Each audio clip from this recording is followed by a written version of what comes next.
လူတွေကသူတို့ရဲ့မကောင်းတဲ့လုပ်ရက်ကိုတီးခံပြီးနေတဲ့သူတွေကိုလက်မခံတတ်ကြဘူးတဲ့ပြောရရင်ကျွန်တော်တို့ကလက်ခံခြင်းစရာမကောင်းတဲ့သူသစ္စာမရှိတဲ့သူသူတို့ကိုစိတ်ချမ်းသာအောင်လည်းလုပ်မပေးနိုင်တဲ့သူဖြစ်နေတာတော့မှသူကကျွန်တော်နဲ့ဆက်ပြီးတော့ရှိနေခြင်းတည်းဆိုရင်အဲ့လိုသူကိုအလိုလိုမချစ်တော့ဘူးဆက်မချစ်ချင်တော့ဘူးအဲ့လိုလူတွေရှိပါတယ်နော်အကြောင်းကဘာလဲဆိုတော့သူက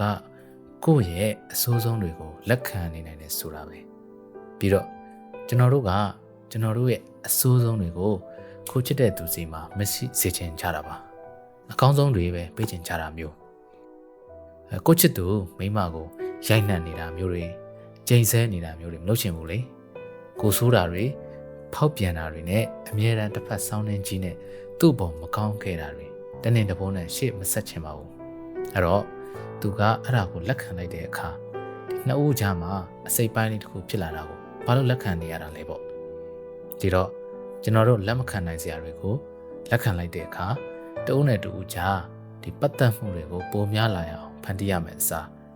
ဖြတ်တောက်ပြစ်တက်ကြတော့တာပါပဲအဲ့တော့ကိုယ့်ရဲ့ဆိုခြင်းတွေကိုလူမသိသူမသိနဲ့